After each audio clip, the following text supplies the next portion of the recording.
I mean, I think every city has their own like unique style, right? But Yeah, dealing with different people, traveling this country. I mean, domestically, I have to travel a lot, so and you get to go to these different places. Atlanta is one and unique. People can also automatically tell they know them from California, and they almost know them from Oakland because he's like, none but Oakland people down here, California people down here. So, but there's something about, I don't know what it is, but they say something, the way we carry ourselves is a certain way that they can tell. It's kind of laid back, but we're about doing things, and they always talk about how we speak to them and how we bring their guards down. So that's something I tell people. Can always say, "Are you from there?" I've had it a few times, and it's usually for people that have roots in the Bay Area. So that's some form, Oakland or San Francisco or Vallejo or wherever they're yeah, from. yeah. It's mostly people you'll get from the Bay Area. It's a lot of Oakland, a lot of Oakland Okay. people. We're everywhere, and Yeah. it's like like some little small gang of people that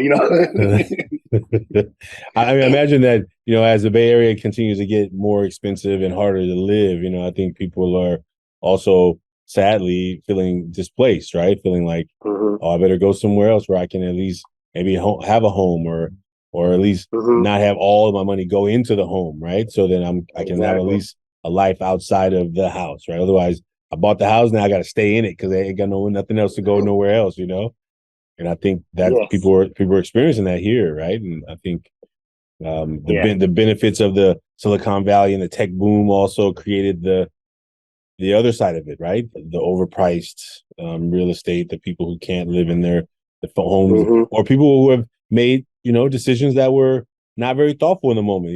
Their eyes got shiny and they saw jewels and gems and cars, Yes. and they were like, "Oh, yeah, Yeah. grandma won't care. She kept hmm this house for us so we can do what we want." And then after 3 months, you realize you can't get nothing else anywhere else like For that that, right? price. Yeah. Right. And just knowing that that's just the sad state of situations we experience.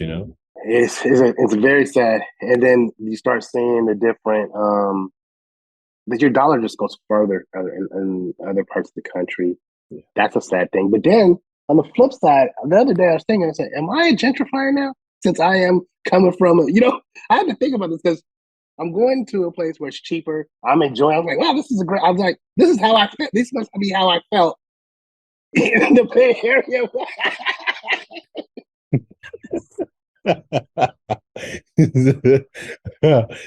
I'm uh, we're coming to my friends. He's getting a house built. Like we would never be able to get a house built in California at the prices mm, like he's getting his house built. This is yeah. like his 5 bedroom home built for less than $500,000. You can't even buy a 1 bedroom home in the Bay Area for Wow. that. So, and you're Wow. getting, it's like 4 car garage and all this stuff. People are getting built. It's like, wow, we're doing this with the money that we made in California. But we're coming to and now these people who are the locals here, because I always talk about that Atlanta people can't drive and this and that. And they're like, it's all you outsiders. I said, wow. I said, wow, look at who am I? Right? So Mm, another way, I yeah. just to think about that, how the outsiders feel about people coming into their place. And I was like, now I can see it now, how it is.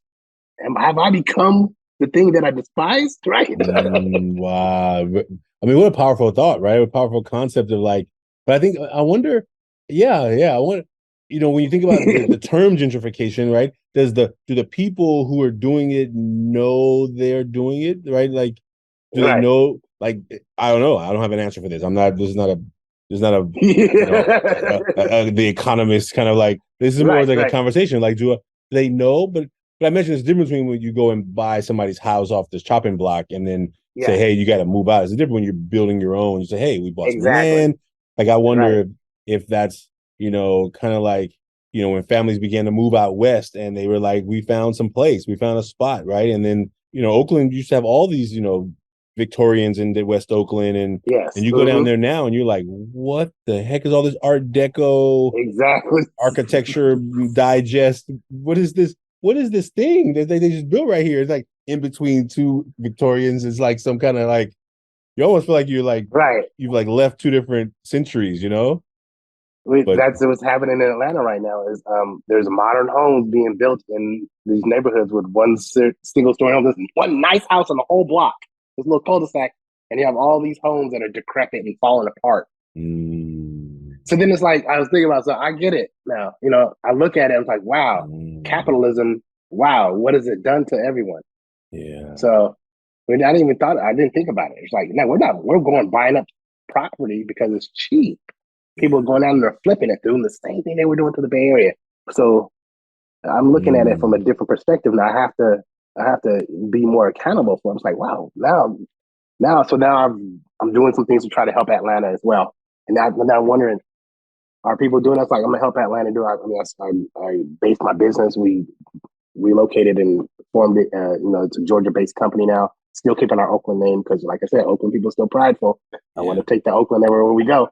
Yeah. And then I'm gonna try to join the Black Entertainment Economic Council to try to help get some funding for people of color. We can get a bigger slice of the pie. So it's like and this is going to benefit people from Georgia. So try to do something to balance it out because there's a lot of benefits coming from one of the most expensive places to live in the country and coming to a place where now it's starting to rise, but it's still nothing compared to the Bay Area. Still, the gas price is still half the price, So I was in Jackson, Mississippi last week doing some workshops, and I took a picture of the gas station. I was like, that is not real. That is not right. No one's gonna believe that I saw this. I don't remember what it was. I think my brain was like in denial that I really saw it. So I took the picture and I'm like, I wiped it out. But it was like, there's no way I've seen that number in the last 5-7 years. I don't know what number it was. I just remember being shocked. I'm like, fumbling my camera. But yeah, a whole nother world, right? A whole another world. And I think in that same situation, and I'll say this before I jump into the back of the mask, I was speaking to some youth there, right? I was speaking to youth and like 5 schools.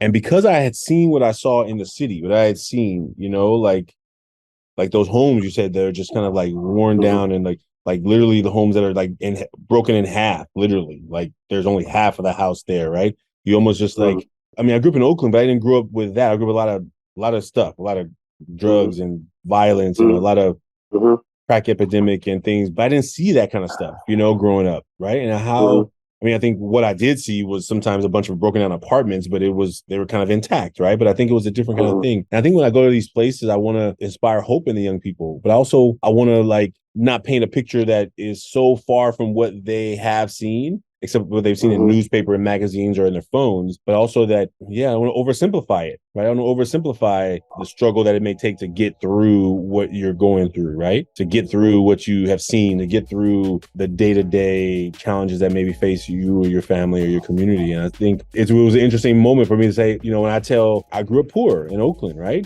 Some of the communities I was driven through when I was going to these schools, I was like, I didn't grow up in a community like this, right? And am I oversimplifying what poor felt like to me or what I saw? And I think it was like a wake-up call to really just be more empathetic and be more, not just be like, work hard and it'll be better, right? Like, it would be like, the tough times are tough times for a reason. They're called tough times, right? They're the struggles we deal with,